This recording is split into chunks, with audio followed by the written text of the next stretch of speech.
Hey y'all, this is an informative yet entertaining episode, so we keep it all the way real, which means sometimes it might get a little bit raw. So this episode contains explicit language of a sexual nature. You've been warned. Proceed accordingly. Hello everyone, I'm Tennille Irby, mother of 3 boys and 1 girl. And I'm Thea Monyee, mother of 3 girls. And I am Nekisha Killings, mother of 3 girls. And welcome to another episode of Damn Black Mama. Damn Black Mama. We got it that time. I don't know. Do you think we got it that time? Shit. I don't know. I was just being optimistic. I don't think we did, but maybe just because that's the closest we've ever. Yeah, I do think that's the closest. I think I rushed in and you guys paused afterwards. I think we just don't know. We just don't trust ourselves. Like we get to that moment and it's like we get to that moment and we just don't trust ourselves, and then it just. That's what it does. Okay, so we are back for our 8th Yes. episode. This is good. We initially had higher goals of where we would be right now, but we're not judging ourselves. We're not. Episode 8, and that's totally fine. That's totally fine. Totally fine. We're making progress. It's okay.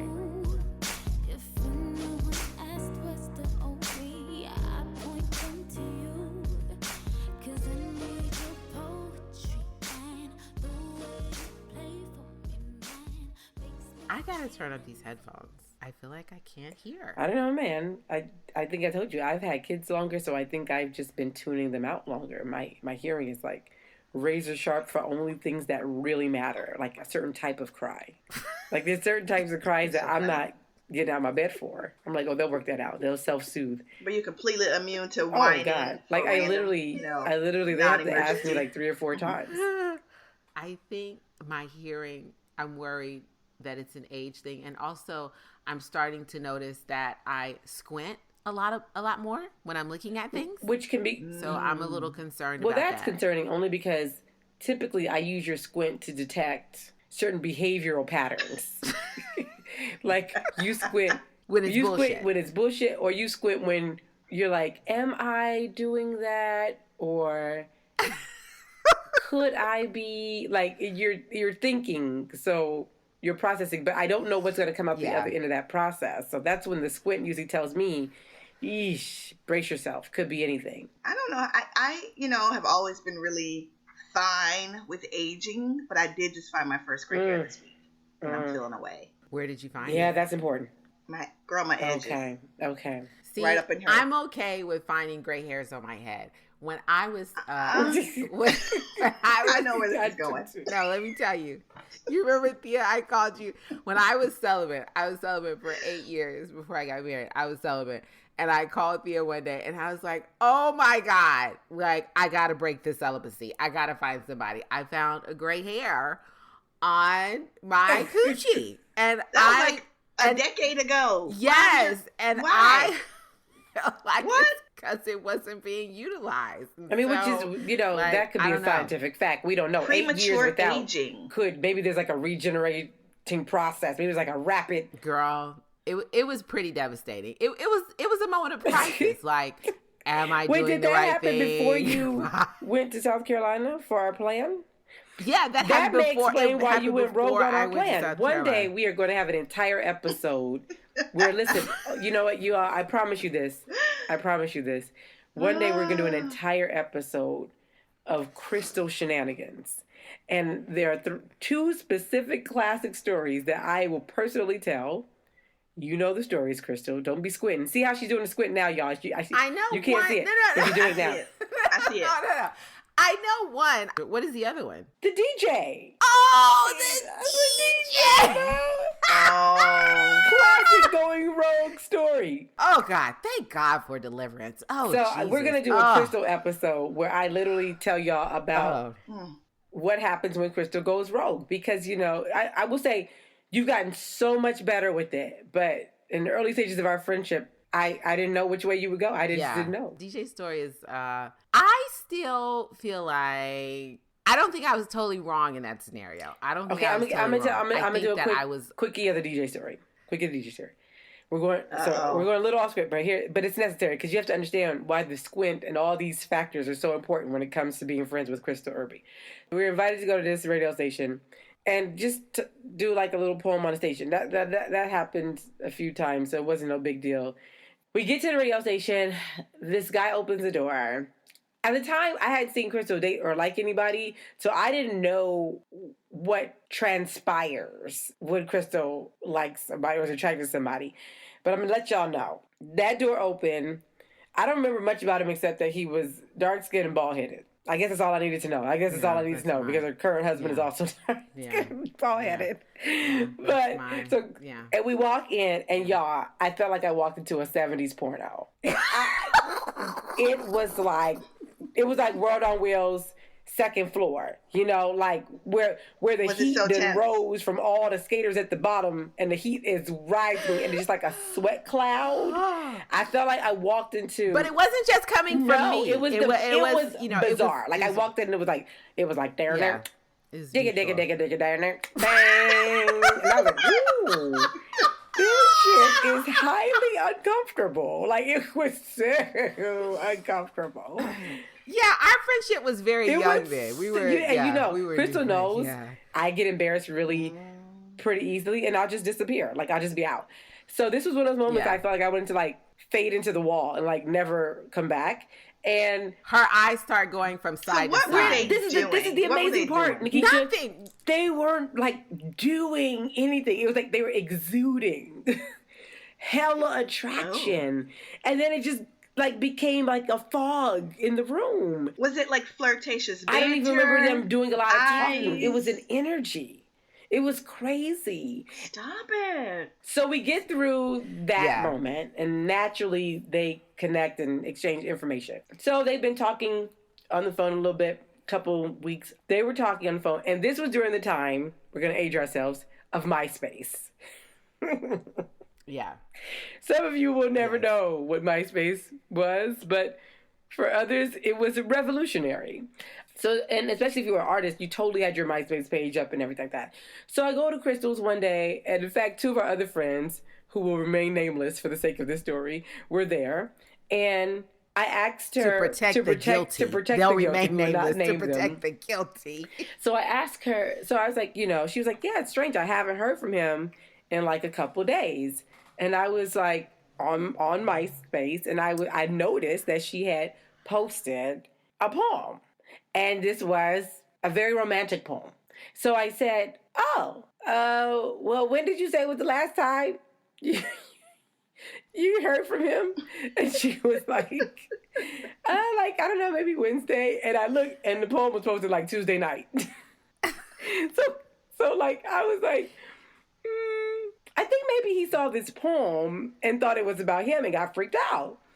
And her and the other two friends that were present. Here's the thing. If I was on someone's MySpace page and they wrote the kind of poem that I wrote and we were talking and I assumed it was about me, I would not call the person anymore. I would be like, oh, wow, they really like me. Bottom line, she posted this poem. The timestamps are adding up, okay? Clearly, the guy has seen the poem and got a little freaked out because it was early in the courtship. And we know, we've all heard the line, I just got out of something. So bottom line, he got a little freaked out.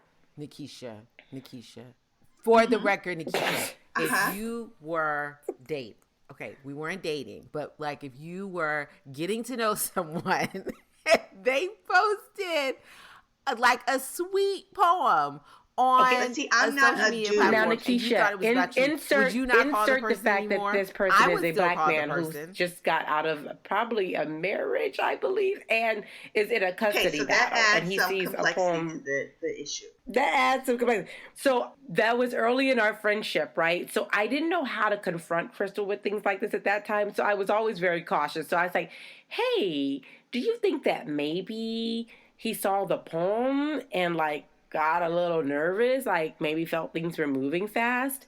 Because I think we had also at that time, you were making a little gift basket or something we were supposed to deliver to. She's very romantic. I want you to know, she's very romantic, and I think it's very sweet. So the two friends that are there and Crystal turned to look at me. They're like, guys don't check social media. Guys don't check MySpace. And I was like, well, I mean, are you saying that you think that if they have the opportunity to have insight into like our thoughts and like what was going on in our life, that they wouldn't peek at it like at all? And when this happened to Nekisha, all of their eyes turned and looked at me, and they were like, and the other two friends immediately went and cleared their MySpace. They immediately went and started taking stuff down off their MySpace. Let me just say, Crystal doubled down. Wait, in my defense, social media had just came out. The only thing we had before MySpace was Black Planet, right? It's true. And so we really didn't understand. It's true. Like how it worked and the impact. I understood. This is what I'll say. I was pretty clear that I'm I going was to pretty reserve clear. judgment because I have also been low-key, lightweight, stalkerish at times and didn't realize it before I was completely self-aware. Thank you, Nekisha. I think that she was doing a sweet thing. I wasn't stalker. I wasn't stalker. You lost her as stalker. I said I have. I've been low-key, lightweight. Like, not even not intentional, but in retrospect, like, that might have been too much in that moment. Okay, wait. But let me make my case, Nekisha. So check this out. So I point this out. Crystal doubled down. So I said, okay, let's do a little experiment. Why don't you write a post and say that, hey, everyone, thank you for the feedback. I have these old poems that I'm thinking about turning into a book, and your feedback on the poems has been really helpful, so that if he reads that, he'll think these are old poems, right? So she's like, okay, I mean, we could do that, but so we do that, and of course, he calls, right? So I was like, I just see he just thought that maybe things were like moving too fast. So our plan was, like, when he calls, just play it off. Like, just, it's okay. We totally get why he bugged out. We're just going to play cool and keep going. So I get a call from her later, and I'm like, did he call? She's like, yeah, he called. And I was like, well, what'd he say? Did it go through? She's like, yeah, I think he saw the post, and he said that he did try to call me. Okay, but like, that's it. Wait. That's what he said that he tried to call me, and then Crystal goes, I didn't get a message. And then he goes, yeah, like I didn't leave a message. I just hung up. And she's like, well, I didn't see any missed calls. So, right. So she goes rogue, right? Because we know he didn't call. We know this. Like, this is a part of the plan. Why are we trying to be Olivia Benson from SVU all of a sudden? Well, we know that we did this. We called the situation. We know he has to lie to get out of it. And essentially, she ends up grilling him.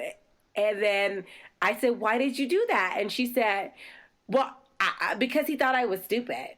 And I was like, no, we were just going to let him get out of this because, we posted the poem.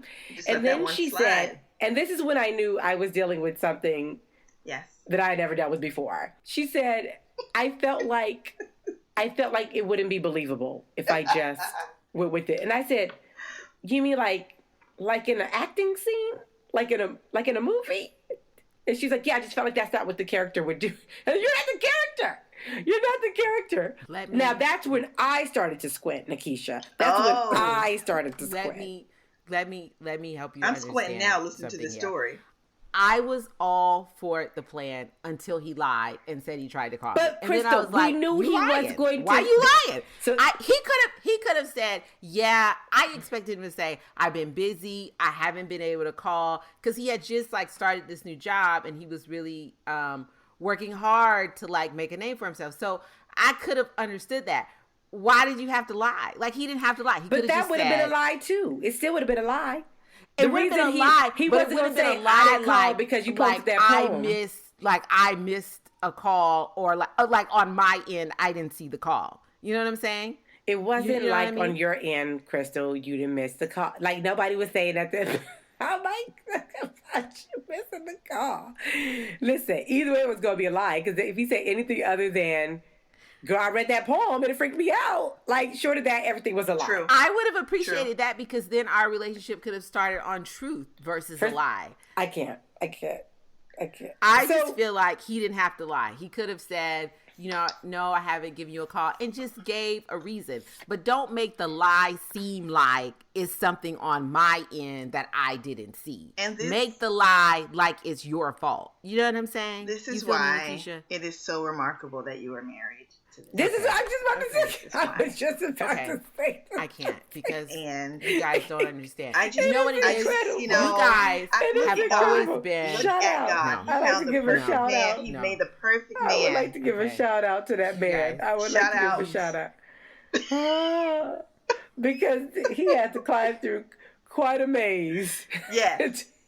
to get to you guys have always been in long-term relationships, so you don't really understand what it's like to be single. I'm just saying, I understood that he was gonna lie, but he threw the whole scene off.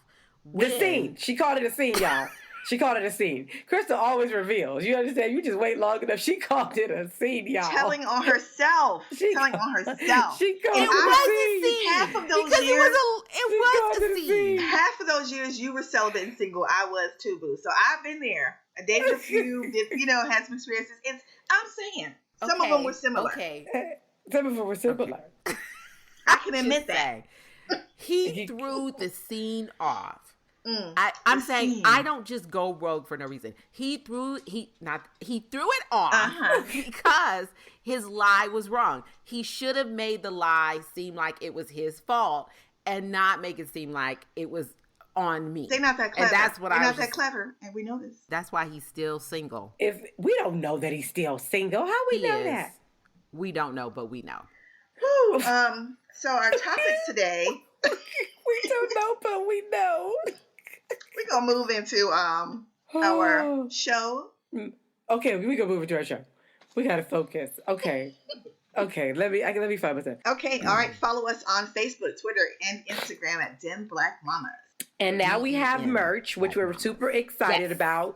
So you can go grab your Black Mama tees and hoodies at teespring.com.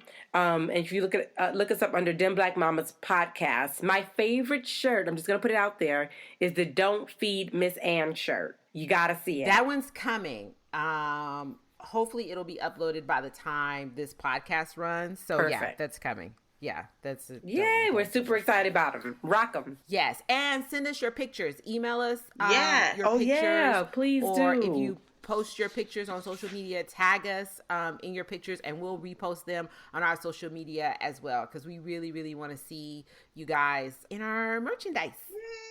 Our show lineup for this episode is we're going to, of course, go through what's good, what's been going on with us.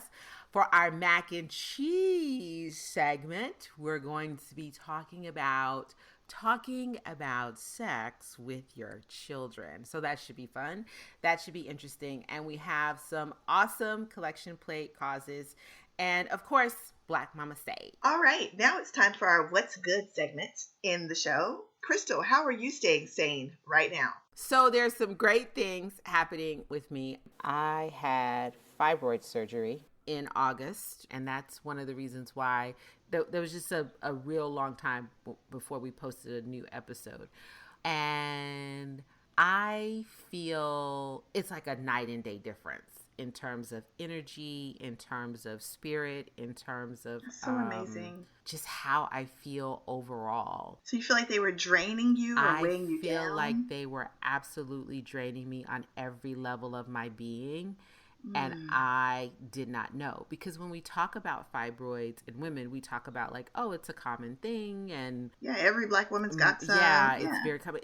They don't really talk about how much it I'll say it, like I realize now that I was really sick, and my fibroids weren't causing me any pain, which completely shocked my doctor because of the size of them. I didn't have heavy periods. In fact, the reason I went to the doctor was because I didn't have a period, and my period comes like clockwork unless I'm pregnant. When I went to the doctor, the lining of my uterus was 20 centimeters and it was supposed to be 5 at my age, as I just wanted to make sure everything was okay, because that could be a sign of cancer or other things building up in your body. So everything was fine, and we had to talk about having the fibroids removed because they felt like, although it's very rare, that the fibroids could be obstructing my period flow, although it's extremely rare.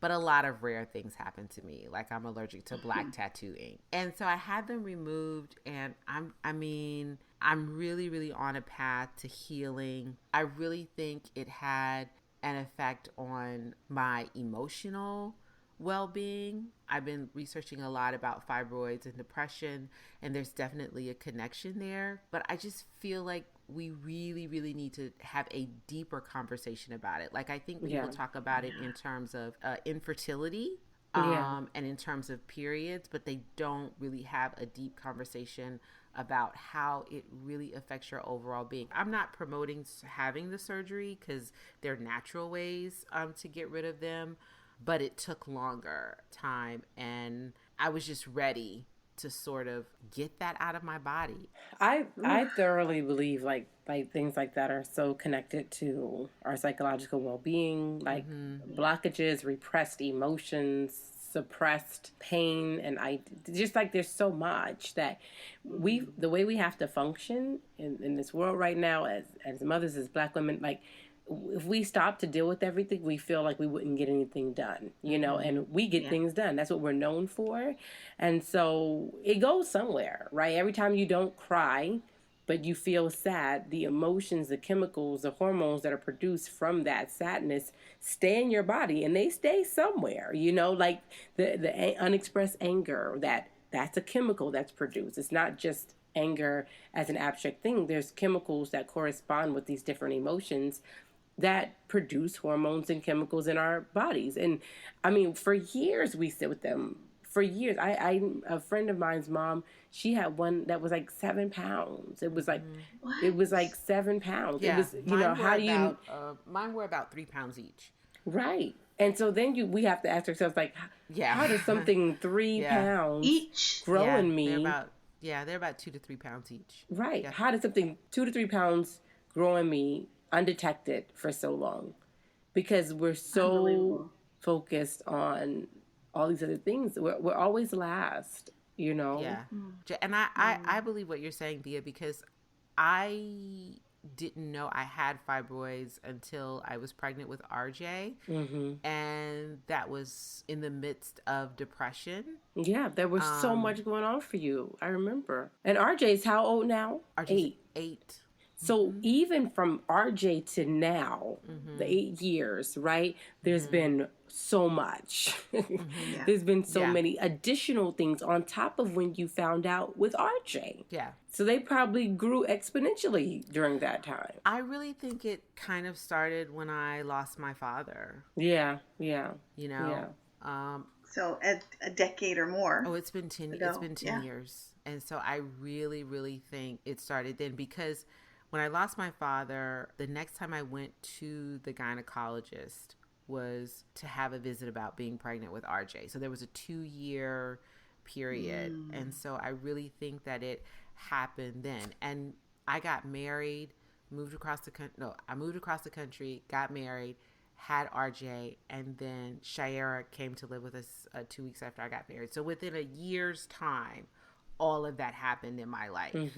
On top of that, I was going through a really, really deep depression that lasted a number of years. So I really think that there's a connection there that we really need to have a much, much deeper conversation about. And, you know, I talk to women a lot about purging now. I talk to them so much about purging. You know, I always tell you all, take a sea salt bath, go to the ocean, hike, do yoga. And I don't tell people these things for physical reasons per se, but because I recognize that those unprocessed chemicals, some end up, you know, in our waste, but there's some that do not. And those that do not, I really strongly see connected to, you know, cysts and lumps and different things like that develop over time. And I think purging to me is like, you know, sea salt is so healing. You know, taking a sea salt bath clears your energy field like you wouldn't believe. Especially the key is to, when you take this sea salt bath, that you stay in the water as it drains out, and you will feel the suction as it pulls from your body. And you will feel lighter when you get out of that water. And I think like things like hot yoga help. And specifically I target hot yoga because yoga is so good at targeting specific parts of the body, joints, where things can lock up and lock in, hips, and, they do a lot of twists and things that think of like a washcloth, right? That like kind of twist and purge these things out of you. I like yoga because it targets those areas, but if you do the hot yoga, you're also getting that natural salt cleanse as well. So, I mean, it's just been really, really amazing. And I just did not expect to feel this drastically different. So that's what's good with me. You make me want to go get some fibroids removed. I don't even know if I have any. I just want to go. Just go get it. So you sure there ain't no fibroids in there? You sure? You sure that ain't why I've been eating all this sugar? I need that energy. I need to be rejecting some sweets and some Popeyes. Yeah. Help a sister out. Yeah, it's been beautiful. It's been really beautiful. Yeah. Yay. Great. All right, Thea, what's good? Well, I think my favorite thing that's happening right now is that my oldest daughter, I'm very proud of her because she's 9th grade and she landed an internship. Yeah, in dance and drama. We don't have any sound effects. I know, dance and drama. And I'm really proud of her. She's earning like $9 an hour doing like helping teach and choreograph. And she does it a few days after school. And not only that, but there was a period of time when we didn't know if she was going to be able to dance, and as a Black mother. Oh. But I was that child, I was a child who they looked at and they were like concerned. Like, is she, they were like, you not catching the snare, you're supposed to be on the boom clap, boom clap. You on the boom, you supposed to be on the clap. And they was worried about me because I was always on the boom and not the clap, and I just was like, I just couldn't hear it, maybe it's something about she and our ears developed later in time, and I paid all this money for dance classes, and I saw it slowly improving, but I put her in an after school program, and something about that things just started to shift, and so they sent us a practice video, and baby, I said, is that my baby in the front? I had to send it to the whole family. Look, y'all. Look, y'all. She's been delivered. She's been delivered. Yes. She was getting it. It was her and her friend, and they were like amazing. And the other people, there was some work cut out. But I have compassion because I know that struggle, But Jesus is real, and Hallelujah. that our ancestors came through, and we both got on that boom and that clap. We both got on that boom and that clap. Now everybody's on the same page. But that's my what's good. I just want everybody to know that give it time. You know what I'm saying? If somebody's on the boom when they're supposed to be on the clap, give them a little time. Eventually we all end up on the snare. On the snare. We all end up on the snare. Gotcha. I love that. That should be a t-shirt. We all end up on the snare. That's my what's good. Somehow we all end up there. Okay, Keish, what you got? What's good? All right, so what's good with me? All right, so I had one of the best vacations I've ever had in my life. We took the kids on a Disney cruise. Now, I know Disney is a bit of a cult. Yes, they're problematic in some ways. Yes. But damn it, if they don't think of everything. They do. They know how to cater to you. I mean. They do. What? No need when unanswered. They were, just predicting what I needed at any moment, coming through. And because I'm a bit of an over planner, I did all this extra stuff before we went. So I didn't know this before. I didn't know this going in, but apparently there are tons of Facebook groups for various needs of a Disney cruiser. Yeah. So it's like, a page just for, cruise junkies, a page for, if you're going on this particular ship. And there's just tons of ways you can get lots of information up front. So I was like in information overload. How many Facebook pages you got, Nekisha? You are a Facebook page junkie. She is probably a part of how many groups you're a part when of you on Facebook, pull up Nekisha? your list, does it just start scrolling out like this? Do you have to? Y'all worried about the wrong thing. Do you have to use more than one hand to count the number of Yes. Oh, I'm going to answer that for you and give you a firm yes. I have to use more than one hand to count the number of how many of them? How many of them are you the administrator of? I run. Yeah. Do you have to use more than two hands? Yeah, probably. Hell yeah, she does. But that's neither here nor there. She just joined about 5 to take a Disney cruise. I tell you what, I didn't run you in better be anyway. posting them back mama On stuff all in these all pages. If you're part of 20 groups. I know you are. I know you gotta be. And these are voluntary. How are you These a aren't part even the of all Facebook of groups. those These aren't even the groups? Facebook groups that people add you to, and you be mad like, how'd I end up in this group? Okay, These are the ones she voluntarily jumps in. Here's the real test, though. Listen. No, this is the real test. So you join these Disney Facebook groups, right? Are you still in them? Again, y'all worried about the wrong thing. You ain't on the cruise. None of your You business. done docked, Nekisha. You can leave the group. We going back. We are going to be serial cruisers. I know this for a fact. Oh my okay? God. But this is where the cult part comes in. This is what I need you to know. I need you to know that there are like subcultures in the Disney cruise line. I need you to know you're clientele. in a cult. That's what I need you to know. You're in a cult. This is how they Listen. recruit people. This is all I want y'all to know. What I want are y'all to some know of if the y'all are going on a subcultures? Disney cruise. I can. So, like, Crystal did not approve of this, but I got involved in a gift exchange. How the hell did that happen? I avoid gift exchanges at all possible. Listen, Don't listen. do that. I avoid gift you exchanges like the specifically asked plague. me That is about the that. most pressured, terrible thing. Oh, that's almost worse than those chains they send you through like Facebook. Crystal, do you know how you feel when we rag on your what's good? I am not feeling the light right now. Don't get in the light skin feelings, Nekisha. We're trying to save you from yourself. I'm in my light We're skin trying to save you from feelings yourself. right now. Who does I a gift know. exchange with strangers? Look, listen. You join the Facebook group for your sailing. Like, oh, I'm going on this date on this ship. You get in that Facebook group. And in that group, they have all these, you can get involved in like an ornament exchange and make ornaments, Christmas ornaments, a magnet exchange. You know what this is? And then there's a gift exchange. This is her DJ story. That is what it is. She went rogue. That is what this is. So Crystal was like, hey girl, can you share the post for them like mamas? And I was like, girl, I can't, I got gifts. I'm making gifts. I'm stressed out. I got to pack everybody. I got to go to a conference the day before the cruise. I can't do nothing these else. gift exchanges, these were things you time. agreed to before you even left the shore. Months ago, I signed up Jesus, for take the wheel and crash the car. See, take the wheel and crash the car. What I didn't realize. She specifically said, Crystal, do you think I should be involved in a gift exchange, or that's probably not a good idea? I said, Nekisha, you have a breastfeeding conference, then you're home for a day, and then you're going on a cruise. And when you get back from your cruise, you start homeschooling 2 days later. I said all of those things out loud.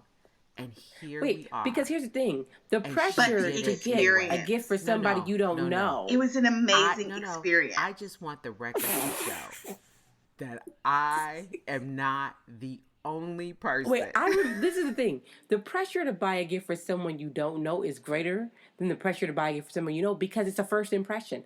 Like if you give them the wrong shit. Well, there are parameters. And it's secret exchange. Stop it. So you get there's secret 10 other cabins. Let me tell you something about secret exchanges. They're never secret. Okay? They're never secret.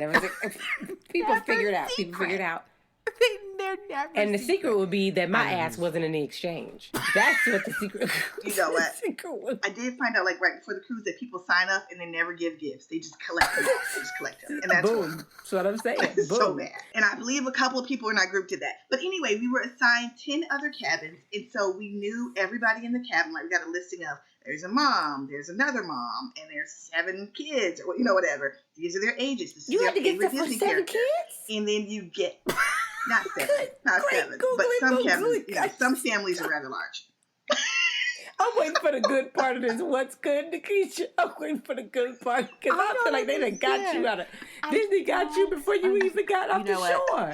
You do have fibroids. You have fibroids. You have 5 fibroids. You do. No.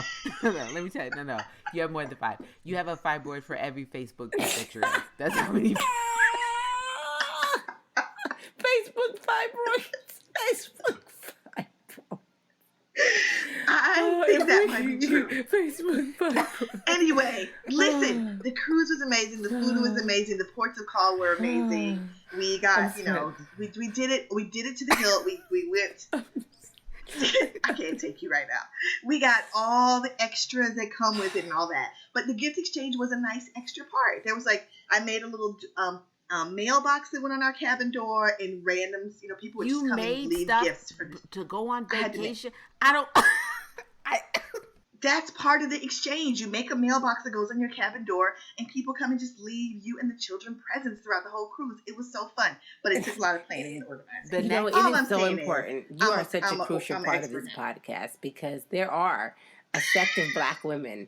I don't know them. I don't know them personally, but there's a section, there's a tribe that you represent. If we here in this podcast were Africa, you would have a tribe. And I think it's important that your voice is heard, because Crystal and I would never say this shit. No, it would never happen. We would never gift exchange. I can't wait to do it again. I'm just having my daughters on the clack. Boom clack. You are doing gift exchange for other people's kids. This is brilliant. No, not only did she do the gift, she made a mailbox to go. Well, you got to. You have to make the mailbox to go in the door. But we got really good stuff. We gave really good stuff, and I was afraid. Let me tell you, y'all, if Nekisha had not gotten good stuff, it would have been a problem. That would have been a problem. The funniest. Listen, she would have. Let me tell you, and because I don't do nothing basic. It would have been on the news.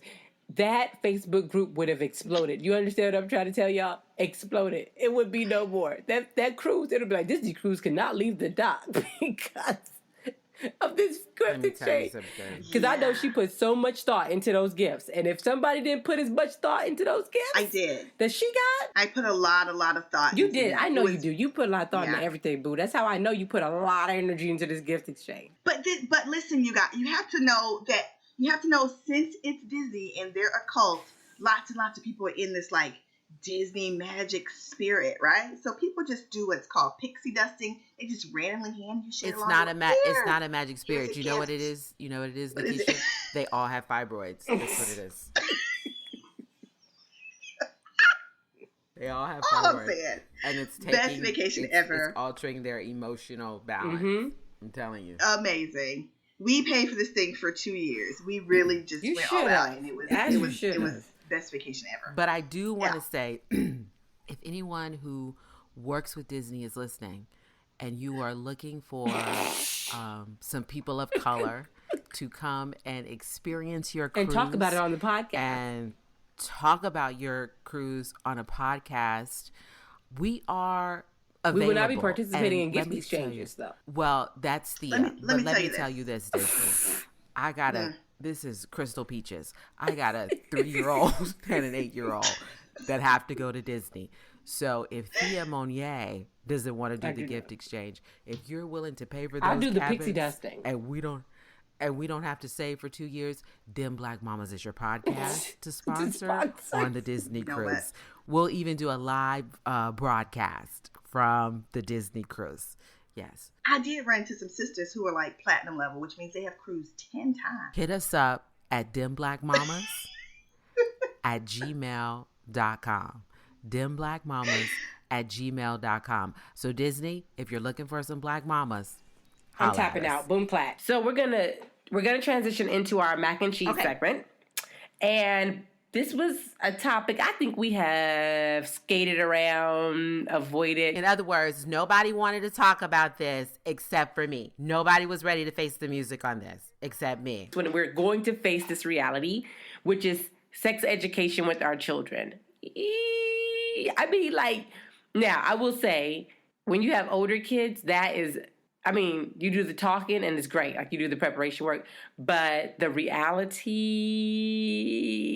that they could potentially have sex is, like, I could literally run to the bathroom right now and throw up. I could literally just get off this line. And I can't. But I know. I don't know if you don't. You're so much more like, it's just a circle of life. You're very Rafiki about it. You're very Rafiki about it.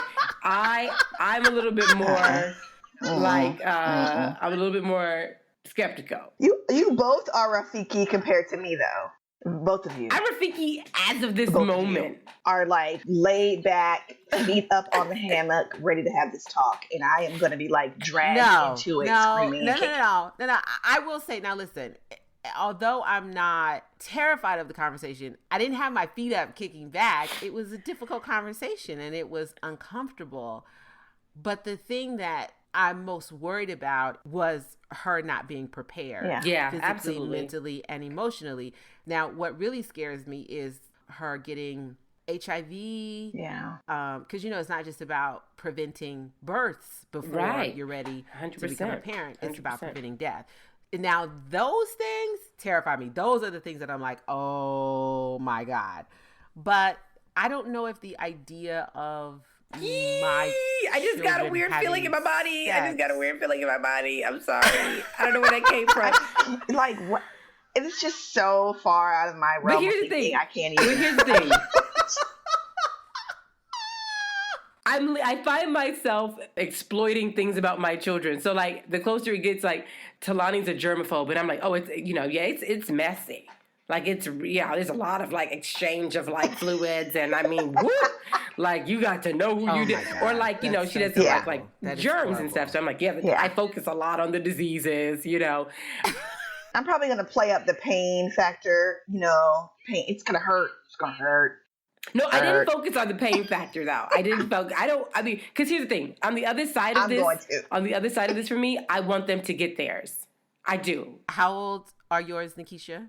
5'7" and almost 9. You guys know I love to get stuff on the record. For the record, I just want it to be known. When you are ready to have the talk, Nekisha, I demand to be flown in. I agree. I demand. I think all her expenses should be paid for that trip as well. I demand. You are going to want to be on the first thing out of here once you start that conversation with my kids. Wait, Nekisha, let me ask you this. Have you had the period talk with the 9-year-old? Somewhat, yes. Yes, we talked about her body and what's going to happen. And they're always in the back of it, so they see the things happening. Yeah, they see. Yeah. Okay, let me just say this, though. I just want you all to know, as someone who is trained to talk to 6 through 21-year-olds about sex, their body, sexual assault, and all of those things, being a germaphobe and pain, I know. Those are not preventative tactics. It doesn't matter. Once they get yes, Lord, we know the feeling, and they feel that, mentally it overrides everything else. So I just want to say those are not prevention. Thanks, Crystal. Can I mention a concern that may seem jarring for people, but I feel like it's real talk. Okay? I feel like, what if, this is going to sound terrible, but I also don't want them to run into like, bad dick. Like, I just don't want it to be like then they feel okay. I would like for that to happen. I would like for that to happen. Why would you like? Why? Okay, no. Let me be clear. So they want to stay away from it. Let me be clear. I'm out. Let me be clear.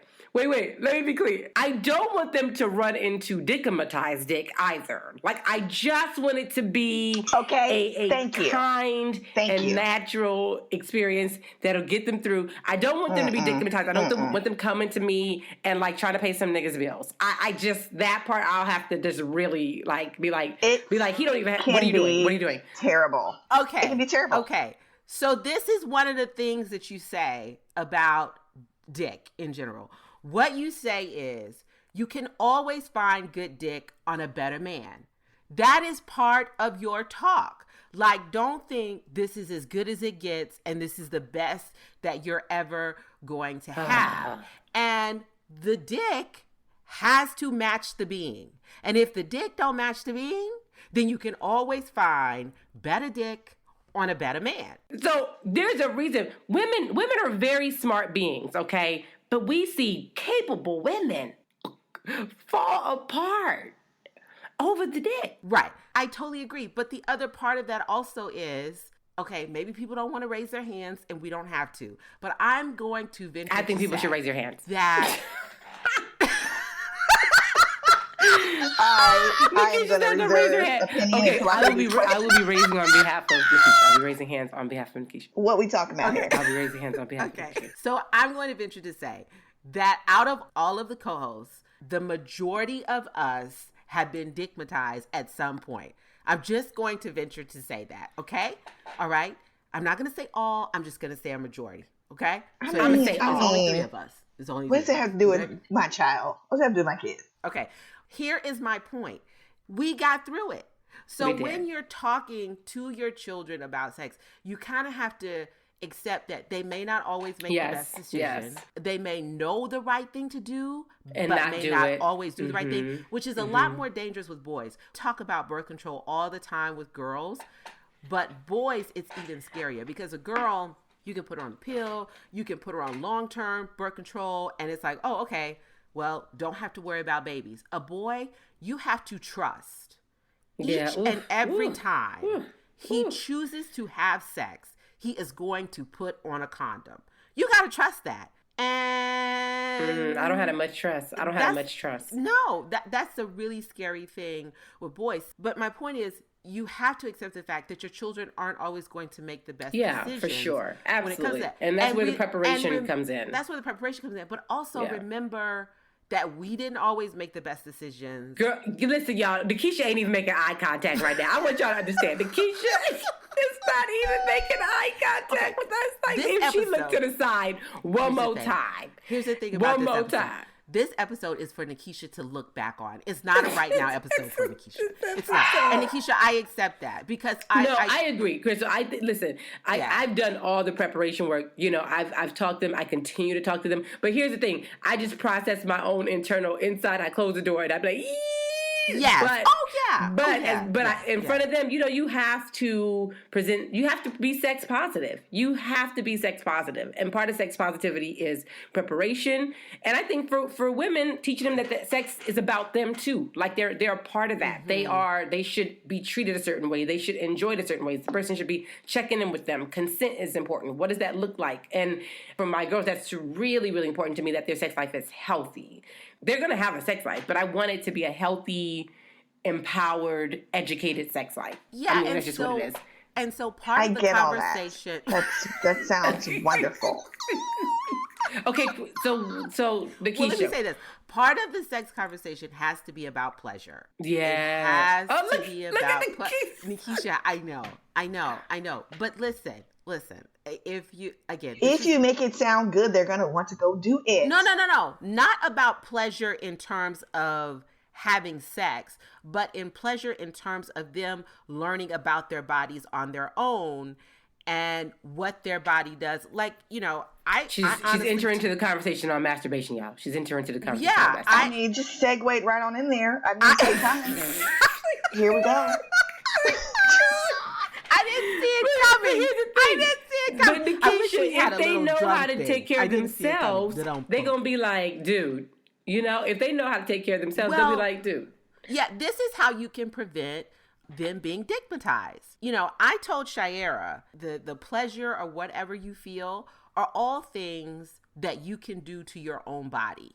Okay? So don't ever get stuck on thinking, ain't nobody going to give it to me like this. Ain't nobody going to do it to me like this. Because you can actually hook it up a lot more effectively and quicker. And quicker. Yeah. When is this an appropriate topic of discussion? This particular part. I think that goes right along with the sex talk. What age did you say? It was around 16. It was when we were having when the decision was made that she felt like she was ready for birth control, then we were having the whole shebang. It's like, okay, we're laying it all out. And so I talked to her about pleasure and knowing your own body, knowing where you like to be touched. One of the ways to figure out what you like is to look at your body, look at your entire vagina, see what it feels like on the inside, on the outside, know what it feels like to be touched. You know, I was really big on the first person to touch your vagina should be you. Yeah, absolutely. I agree. It should be you. I look at Nekisha's eyes.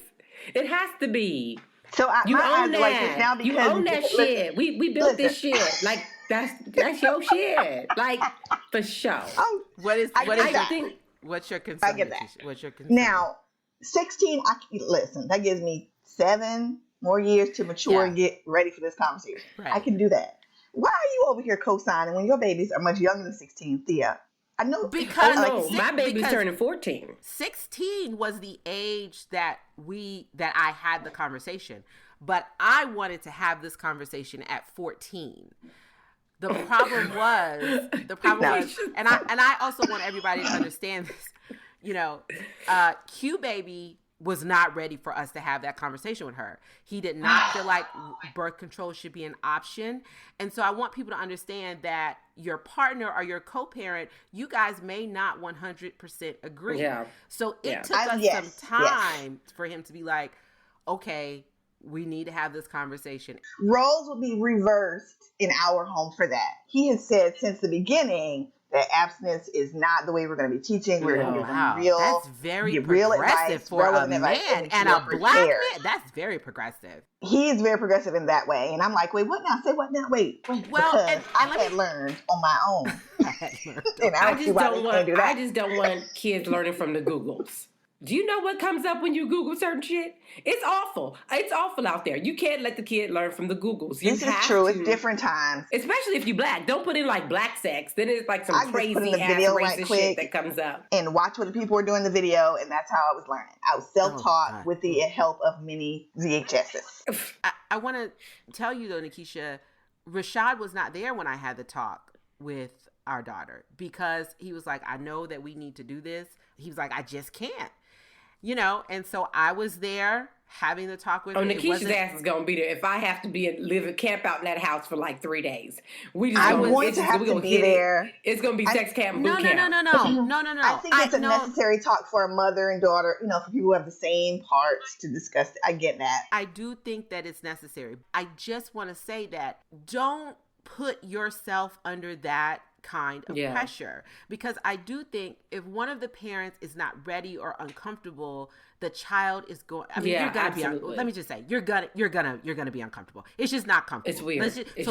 It's just not a comfortable. Just accept it. Just accept it. But if you're not ready, that is going to resonate with the child, and that may override what the other parent is trying to tell them, unless you're willing to be honest. Like I was straight up and honest with her. I was like, listen, this is an uncomfortable conversation for me to have. I don't even know if I'm ready. I don't even know if I'm ready for some of your answers.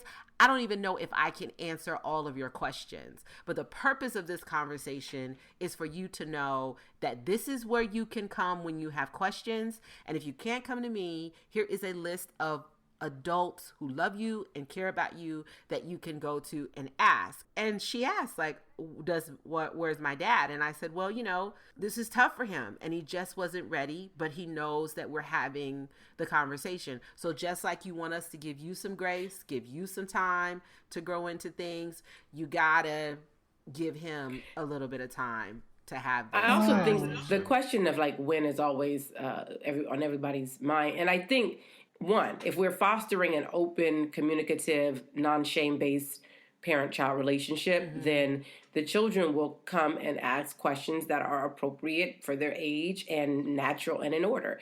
So it's a combination of monitoring that relationship for the openness and the, non-judgmental nature of the relationship to make sure that that's intact always. That's a big part to me of all talks, especially this one.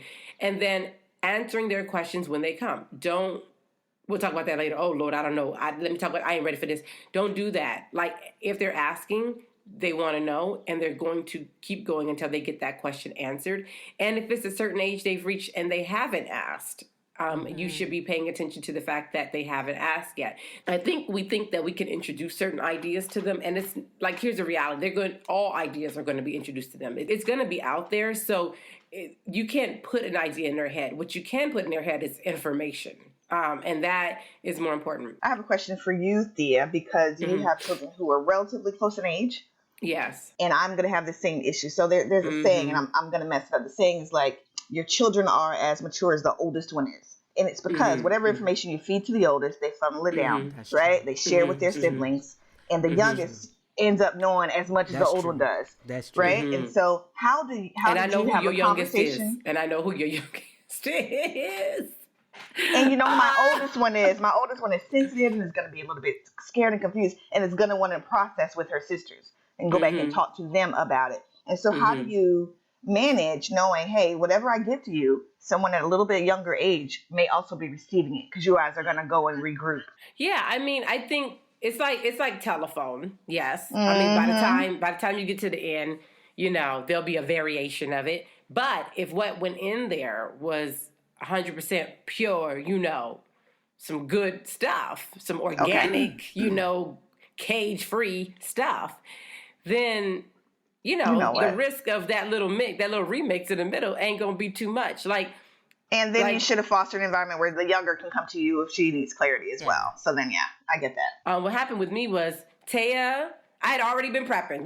I was like, I am like the period queen up in here. Like I am all about period positivity and loving your period. And that should be a shirt. And period positivity. Write that down. That's right. Watch out for that merch, y'all. Watch out for that merch. I'm all about full moons and tides and that is your week to just let it all out and you rest and you need some tea. I'm very pampering in my household when people are on their periods. We started that talk around Taya was probably 8, so that means Solani was 6, and I just have to teach him around the same time. And so I was teaching them about it, talking to them about it. So I've been doing that for years. They knew. I said, when you get your period, we're going to throw the red tent party, which is what I freaking love. Like I said, I'm pro period positivity. I love the red tent party. The Red Tent is a book by Anita Diamant. It's about Dinah, the only daughter of, I think it's Jacob, who in the Bible gets a sentence. They took that sentence and expanded on it and gave her her own story because she was the only daughter of all of 13 brothers. And there were 4 mothers in her life. It was Rachel and Leah, and then both of them had slaves. And so her being the only daughter, when women were pushed to this red tent, whenever they had their menstrual cycle, where they were kept away from the men for 7 days, it was viewed like an exile, but the women viewed it as the best week of their lives. They would cook for each other, share their traditions, pass on wisdom. They were all trying to give this one daughter all their wisdom. And so that is the basis for when I started came up with the idea for the red tent parties. And so they knew what we were going to have is the women in their village from all ages and any friends they wanted to invite come. They sat at one point in the room, and the women all shared wisdom with them and poured wisdom into them. Women shared their stories about their first time, what their mothers did or didn't do, and then they wrote down words of wisdom to put into a box of that we put into a scrapbook for her to take with her to college, so that if she faces any problems there, she can always flip through this book of wisdom. And so my second one saw the party and was like, yeah, I want that. So hers came right after, which is going to happen to you too, Nekisha, because they sync up. So, when your first one goes, they're going to pop like popcorn. I'm just saying, it's only a matter of time. Yeah. So we're going to have back-to-back parties. It's going to be back-to-back. So the second one, her party was 6 months later. Yeah. And they're a year and a half apart. I believe that that's going to be similar with sex, that they're going to probably talk to each other more than talk to me. I'll give them the information, but then they're going to talk amongst each other about decision making and about should I and should I not and all that stuff. And so that's where I'm just kind of letting it just kind of trickle in that way. My sisters had more of an impact on my decision making when it came to sex than my mother did. My mother was very free, very open about sex. It was like, hey, this guy at school asked me out to the movies, and she was like, do you need to go get some birth control? It's like, yeah, I was just gonna go up the street to the movies right quick. I didn't know he was doing all that. Yeah, I wasn't planning to make no babies. I was just gonna go up the street. But my sisters, when my sisters said to me, you're not ready to have sex, I was like, oh yeah, I'm not ready to have sex. That had more of an impact on me than an adult saying it. And the training that I went through to talk to teenagers, to teach reproductive health to teenagers and preteens, they had a peer-led group. So once we taught, we would find teenagers who had gone through the classes and bring them together to go out and give information to the community, because they were just more receptive of it coming from someone who looked like them, who understood the challenges that they're going through. Because the thought of a teenager is, they don't understand what I'm going through. They're older. They don't understand, how. Yeah, that's just natural. And part of it is true. Teen Vogue had an article on the internet about anal sex. I don't think when I was a teenager, I couldn't have imagined that being in Teen Vogue or anything like that. Not that I think that it was bad, because their sweet spot for Teen Vogue is 19 to 21 year olds. So I don't think that was necessarily bad, but we have to be aware of the way that information is being disseminated right now to our children. I do want to say the period talk should not be limited to mothers who have daughters. I have sons also, and I have had the period talk with my sons, and I didn't even think that was something I was going to have to do, but they began to ask me questions about certain things, and I don't want them to view periods as something that's gross and disgusting and not wanting to be around a woman when she has it, or not wanting to support her or go get her what she needs during her period. So with my 8-year-old, I have had discussions about what a period is, why is it necessary. I love RJ. You have also talked to him about consent, which I thoroughly appreciate. To me, Crystal is raising them right. Now, because I don't have boys, so I don't know what that looks like. And I mean, he even understands that it's the shedding of the uterine wall, and without one, he would not be here. So it is blood, and I know blood does freak some people out, but it's actually something that shouldn't be looked at as necessarily gross. No, it's cleansing. It's cleansing because this is where it comes from. Yeah, we did get some social media feedback about, people's struggles about talking to their children about sex, and some came up around like religion, how that impacts the sex conversation. Do we feel like we talked a little bit about boys and about gender in that conversation, but also do we feel like Black parents have a different task when it comes to that? Do we avoid it longer? We have to look at the impact of the sexualization of Black bodies and how we feel. So for Mixed Match Mom, we have, as my girls get older, I struggle with how to go about talking about sex and when is a good time to start the conversation. In the Muslim community, it is sort of taboo to discuss it openly, although there is clear evidence in the Quran and in the life of our Prophet regarding the guidelines of sexual life. It is refreshing that Them Black Mamas podcast is on the same page and I am not alone. Hashtag parenting is a struggle. Hashtag talking about sex with kids. Mixed Match Mom, she also has a blog where she talks about navigating and negotiating her faith in today's world. And we'll have the link for that up on our show. So what were you saying, Thea, about... I think that's really important. Even though there's guidelines in different religions about having the sexual conversation, we still walk around in a very patriarchal society.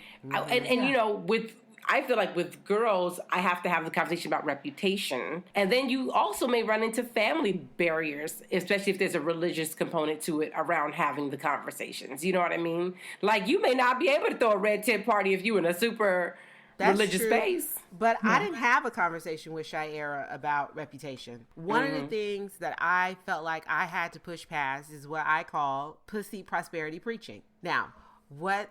I know. No, but hear me out on this. Okay? I feel like if this was live or if this was a video, on the screen we would have graphics that said pussy prosperity preaching. Like it would just be like boop boop. Like it would start blinking on the screen. No, we wouldn't do that.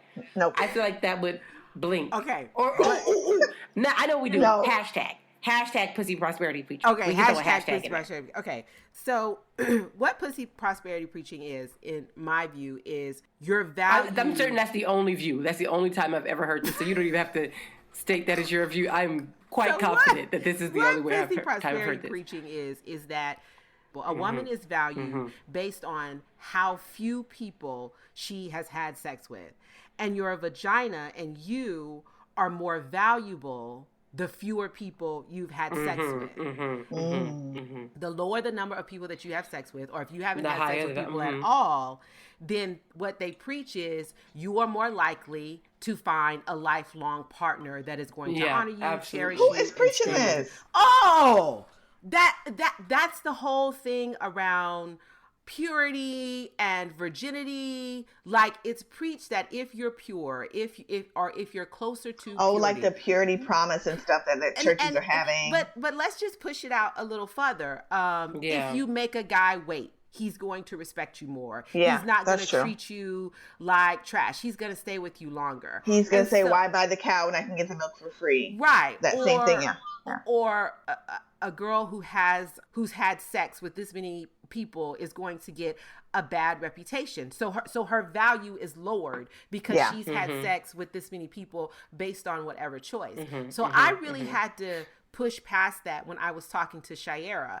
What I wanted to make sure of is that having sex is based on you. It is your choice to have sex, and you understand why you are engaging in this activity. And it's not based around how you want him to feel, how you're hoping the relation is turning out, but it's based around, this is how I feel about you. This is my choice. This is, what I want. Now, I did tell her, if you are a person, because I think that our daughter is a monogamous relationship person, like that is who she is right now at this period in her life. Know that about yourself. Know that if you're this type of person, then you can't just have sex with someone without some type of other connection, because you can't handle the emotional and mental repercussions of that. But there may be a point in your life where you can. But how many people you choose to have sex with does not, I didn't want her value attached to that. So I really had to push past that when I was talking about I would say the other side of the pussy prosperity preaching is hashtag dick denial.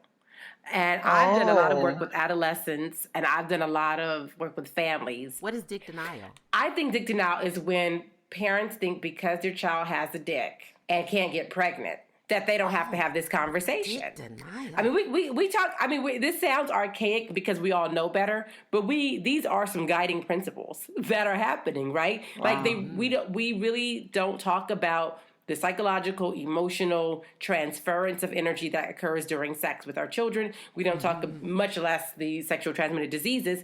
So there's a book called The Tao of Sexology. You're gonna want to write this down. We're gonna have a link for it in the show notes. You're gonna want to write this down. The Tao of Sexology. Spell that for us, Thea. Spell it. TAO of Sexology. SEXology. The Tao of Sexology talks about, and this is something we don't discuss, is that sperm carries the proteins that are required to help produce life. That's life-giving proteins. Every time men have sex, they are ridding their body of life-giving proteins. My point is that men don't think about them ejaculating or being in different women and all this stuff as them giving away life energy. They don't think of it that way. And it is life energy. I will not say the source, but I've had friends who've worked in adult spaces at adult parties, and they've been like, I watch men come in all the time thinking like they've hit the jackpot. They got some open-minded woman that's going to come in here and they're going to take on 2-3 women. He said, I've watched one woman take down 10 men and still be able to keep going. You know what? I've watched one man struggle to get through 2 to 3 women. They cannot sustain it. It's impossible. They cannot beat us at that game. One, because of the life energy. So I do know this I don't think we talk to men experience about that. I don't think we talk to boys about that. We don't talk to boys about, you are giving of yourself. Yes. You are like giving a lot of yourself. Yourself is just all up in the streets. Hold up. Like, where is the value? I know, I didn't miss that, mother. Crystal. I just want to acknowledge a little something here. Nekisha said she knows this is true from experience. But what I want to acknowledge here is that you are very open sexually. And I am, for sure. And so I think that maybe that's what she's afraid of. I think that that's a good thing in terms of talking to your children about sex, because one of the reasons that some parents have a difficult time talking to their kids about sex is because they are sexually repressed. Boom! I was just about to say that. Go get some good some. Now listen. Listen, mine doesn't come from a place of repression at all. Advocating. I know. And so my point is, Pause. I'm strongly advocating. This is a public service announcement. I'm interrupting this broadcast. Okay. You can't have this conversation if you have not gotten yours. If you haven't orgasmed, if you don't know. Listen, I feel so horrible that you haven't, that hasn't happened. Like, that is a fucking sin. That is a sin. That should be a federal law that everybody has to. And I tell you this as somebody who, let's just say, went without that for a minute. Bottom line is, you can't have this talk unless you are enjoying sex. You cannot. You're not ready because you're going to talk about it in a really unfair way. I see. And I get that. To yourself. Yeah. You know what the best time to have this talk might be? Not immediately after you get it, but maybe a day. After your back's been just blown out. Next day, that afternoon, when you're more relaxed. And let me say, Nekisha, yes, allow your daughters to see you as a sexual being. Do you know what I'm saying? Like that your body is not just for motherhood, but that your children see you as sexual. Shayera is clear. What does that look like? Well, I'll tell you what it looks like. Like me and my lingerie just walking around the house. I mean, what? Well, no. Here's what it looks like. One of the things is, we don't hide the fact that we have sex from her. When we went to go see her in Florida once, she was like, "Oh, I was going to stay in the hotel with you guys tonight." And we were like, we didn't bring no other kids and you got a dorm room. We need some alone time." And she's like, "Oh, okay." But for them to understand that we are more than parents, that we are sexual beings. So even if you can't have the talk with your children, or if that's a tough place for you to go, one way that you can do that is to lead by example of being a sexual being. Like my mom is so sexy, and she's the queen. I've always seen my mom as sexy and desirable. I've always viewed her that way, and so I think that's one of the things you can do. Okay, now back to the this book basically says that you can cure illnesses and help each other to live essentially fucking forever through sex. That is that powerful. So then I think one of the things that we're saying parents need to do is read more about sex. And enjoy it. Yeah, and enjoy it. And that I get. So, yeah. You know, you got to remove the blockages and enjoy your own sexuality to talk to your kids about sexuality. And, you know, we didn't talk about LGBTQ, but I think that's super important as well. I will say, I think our conversation up until this point has been very hetero-centered. Yeah. When I had the conversation with Shayera, I didn't assume that she was heterosexual, nor did I assume that she will be heterosexual her entire life. And so we not only talked about sex, but we talked about sexuality and relationship. So when you have the conversation about sex, I believe, and in my training, what I learned was it shouldn't just be about the physical act of sexual intercourse, but it should talk about relationship and energy, and it should be a conversation about sexuality and the whole spectrum of sexuality, and talking about anal sex and oral sex, you know, when we're to be inclusive and to make sure that again, we're not making assumptions. I did the same thing. I didn't make assumptions. It's even more important for those parents to have that not more important, but what you have to know if you're a parent of an LGBTQ identified child, if they identify as trans and you start to see that early on, I would also, in explaining about their body parts, explain both genders' body parts. I think that should happen for all children too, but especially in those cases, because again, you don't want to make assumptions. But I think what you do have to know is that the education is even poorer around LGBTQ sexual identity, sexuality, and practice. There's tons of resources, you know, the LGBTQ Center, PFLAG, a lot of great resources for parents. I love PFLAG as an organization and we'll put some links that can assist with that. Yeah.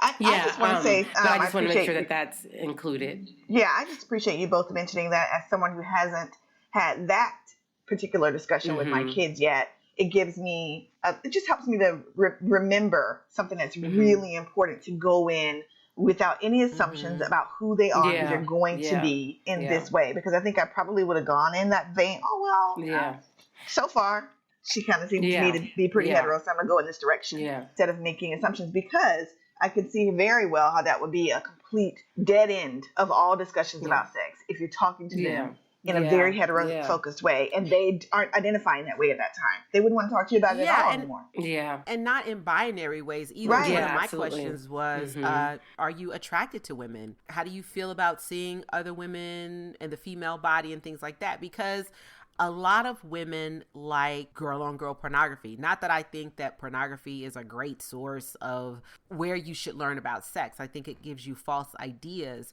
But a lot of women like that, and they feel shamed by it, and so they don't discuss that, and they repress that part of their sexuality. And it just may be that you like seeing that, or you think that the female body is beautiful. Yeah. And so just to let them know that it's really a spectrum. It really is a spectrum. Sexuality is really, a spectrum. Yeah. And it's not binary. Yeah. So, Yeah. you know, I did ask questions. So how do women make you feel when you get close to them? Or have you ever had certain feelings for a woman that you really couldn't, you know, figure out or understand? And we really had an interesting dialogue, because one of the things that she did say was, I do feel a lot closer to women than I do to men. And I wonder if I will ever feel as close to a man as I do to women. And she was like, but I think that's more about sisterhood for me. But it helps her to process that, right? She absolutely. Hadn't chance to before.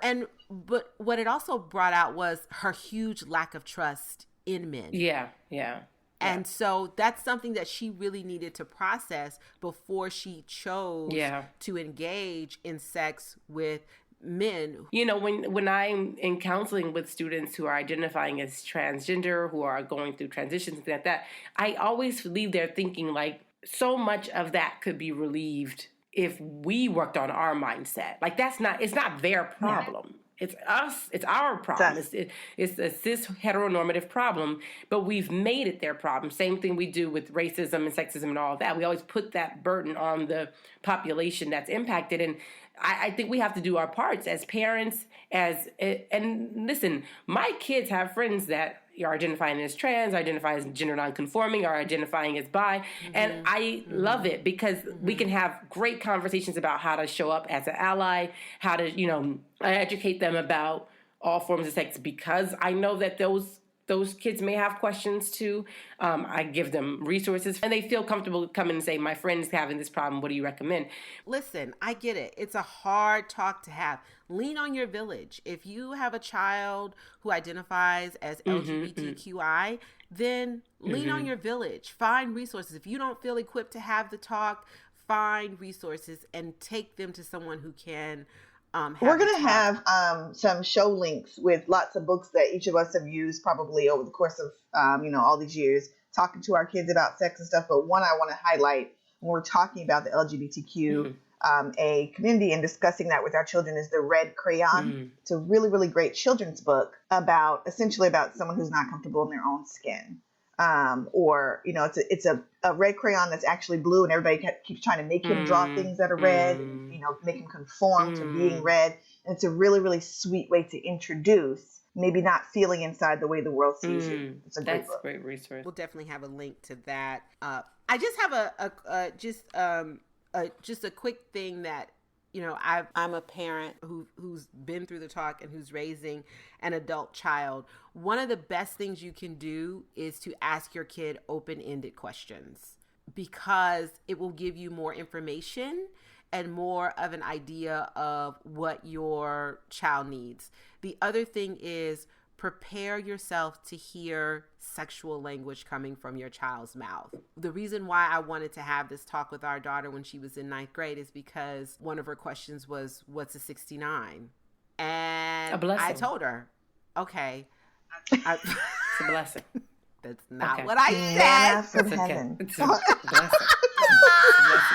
It's genius is what it is. What I said was, it's going to take me a minute to process that came out of your mouth. So I was like, I just need a minute, but I'm grateful that you trust me enough and feel comfortable enough to come to me and ask me that. So be grateful that your children are coming to you. Be grateful that you're brave enough to sit down and have the talk. And maybe it doesn't come out perfect, but it's not just a one-time thing. It is a continual conversation. It starts early. It starts really early too. If I can interject with identifying body parts as they are. We also got that comment on social media on our Instagram page. Ask Goody, who is a sex positive advocate, I would say, and she gives out sex advice. She has a really, really interesting and hot website. But her name is Ask Goody. And she says, talking about sex should start around potty training age, around the time they start noticing the functions of their genitals. The conversation doesn't have to be about the act of sex for it to be a lesson in sex education. I talk to my kids about their bodies starting at around age 2. Yes. So it's not a one-time conversation. Starting in middle school, I had the talk with our daughter about sexually transmitted diseases, also known as sexually transmitted infections, and showed her pictures of what it looks like. So if this ever them comes pictures up on are your body, effective. this is what it is. They are. Yeah, I think the pictures will give you 1 to 2 years. The pictures will help you. The pictures will 1 buy to you 2 some years. time. Now, if you got a rebel, Yeah, 6 you months. got 6 months. You got 6 months 3 to before 6 the months. pictures wear off. 3 to 6 months. But when they see the lesions and the warts and the rawness, But it's not a long-term solution. And also for them to be able to identify sexually transmitted diseases on someone else. One of the other nuggets that I was given by my sister is lights on always, because people will lie to you.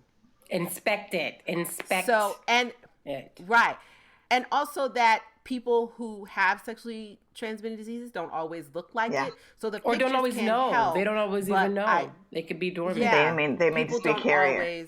People don't always know. So I taught the double whammy: birth control, condoms. But I just want to say, it's not a one-time conversation. It is an ongoing conversation. My daughter and I still have conversations about sex. And I also want to say that you want to be open enough so that when your child does engage in their first sexual encounter, you do want them to be able to come to you and debrief and talk about it and have someone who they can confide in. Now, that is not an easy conversation. I bet. But you always want to nurture the conversation throughout their life. I think that's something to think about as I think that's about all that we can stand, and we can't stand no more. I think that's about all we got on this topic. If y'all have some follow-up questions, please email us. Yes. And we would definitely respond. Yeah. But I think, you're right. I'm so glad you're close now, though, Nekisha, because when it goes down, I'm going to drop everything. I'm going to leave work. I'm in the middle of a session, but I got to go. I got to go. You got to. You got to for my oldest, because she's going to be traumatized no matter how much prepping I do. I got to go. She's going to be is on the way. She got backup. I got to have packed Taya and Talani up. I just might need to have a ticket on standby. You know how you just have a ticket on deck? Yeah. I just might need to have a ticket on deck. And here's my thing. It's not necessarily being there for your oldest, but it's also about it's actually more so about that part. It's real. Let me get this. Let me be clear, okay? When I say this, I have no worries that her oldest will be amazing at this. It's I'm just going there to support Nekisha. Okay. Yeah, I'm gonna need it. I'm gonna need it. So we're gonna transition into our collection plate causes. Our collection plate causes are causes that we feel are worthy of attention, and yes, sometimes your money. And we'll have links to these causes up on all of our social media, and also links to their social media. So first up with their collection plate cause is Thea Monyee. So my collection plate cause is for the Barbuda Recovery Conservation Fund. 100% of these efforts, I research because I don't trust nobody when it comes to these natural disasters and these relief funds. But I did do research, and they have an honesty statement and a transparency statement about where their money goes. And a lot of places have been so impacted by natural disasters over the last few weeks. Of course, anywhere you donate your time or energy and money is really appreciated. But I think this one sticks out to me because it could be potentially the loss of an entire culture. I know Puerto Rican culture will continue. I know, culture in the Virgin Islands will continue. But the fact that 95% of Barbuda is uninhabitable makes it really difficult to maintain culture, and an entire culture being displaced leaves it very vulnerable to becoming an extinct culture. And we do have extinct cultures in human history, and the extinction of a culture is very troubling to me. So anything that could be done to help maintain and save and help them to continue their way of life and their culture, I'm trying to bring attention to. So we will have the link up, but it's the Barbuda Recovery Conservation Fund, and let's try to prevent the loss of an entire culture of people. Yeah. Oh. Thank you. That's a Yeah. That's a great cause. Yeah. That's a great cause. Okay. Yeah. So I also am going to highlight an organization that's supporting hurricane relief efforts. This one is called Safely Fed USA, and it's an organization that focuses on infant and youth care and feeding in emergencies. Oh, great, so it's helping babies get properly prepared formula with clean water, and helping mothers breastfeed in places where there are no options for other ways to feed their young. So wonderful organization, safelyfedusa.org. I have a quick question regarding that, Nekisha. Let's say that you're a mom who was feeding your baby formula and you have a newborn, let's say 3 to 4 months old, and you chose not to breastfeed, but a hurricane comes and you don't have, or a natural disaster, or for whatever reason, you don't have access to clean water to mix the formula with.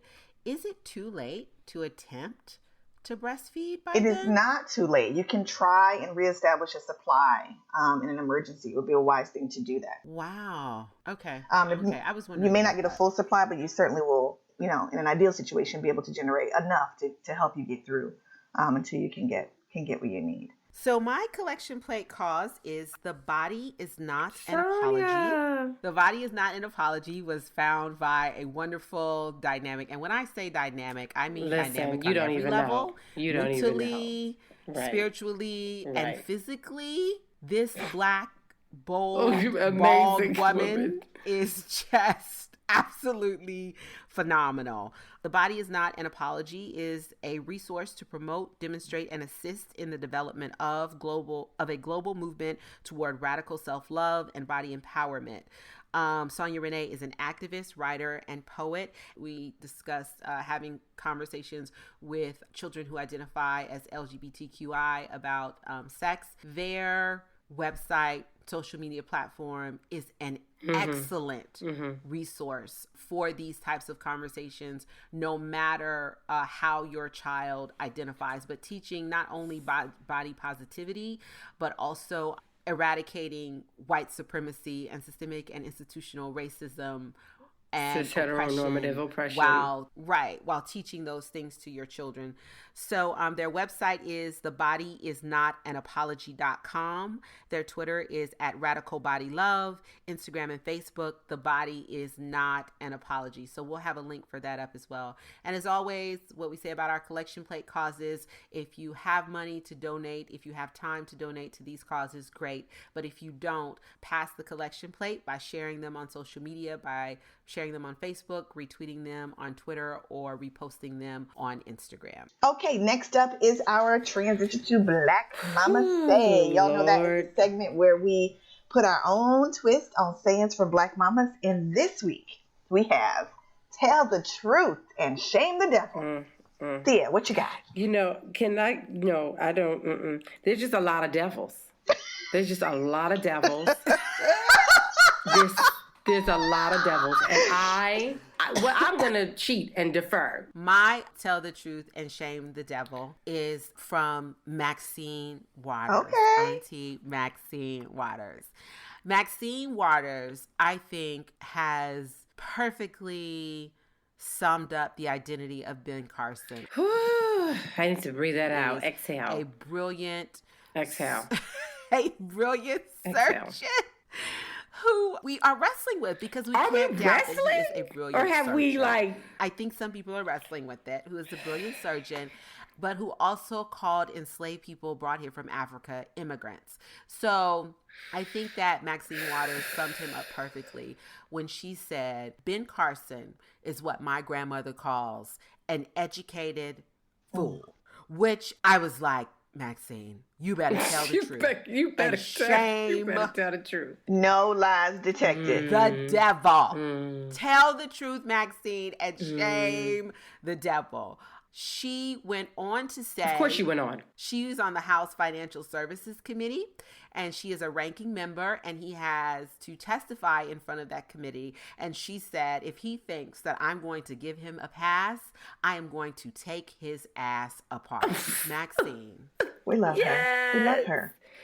I have to pause after I say her first name because I just not appreciate. Mm-hmm. Like I appreciate her. Appreciate. It's like a deep I do.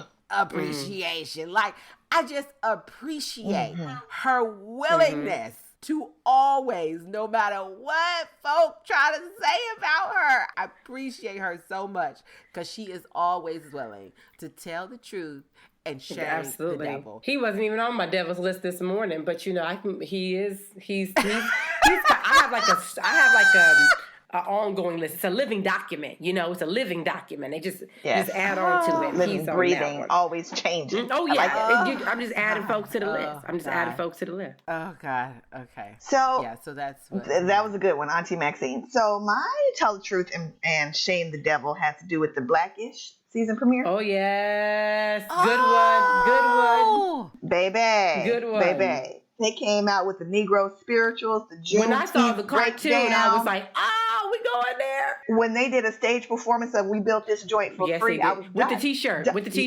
With the It is the blackest thing on TV. Yes. Love it. Wow. You got to see it. It's 30 minutes of telling the truth and shaming the devil. That's what it is. Oh, wow. Yeah, because, you know, I had to question my parenting. I was in the car with RJ one day, and he, you know, I felt like I had done an excellent job at parenting. And he said that he thinks it's disrespectful to kneel during the national anthem. Girl, I said, let me tell you something. You are always welcome to your opinion in this house, but not on that.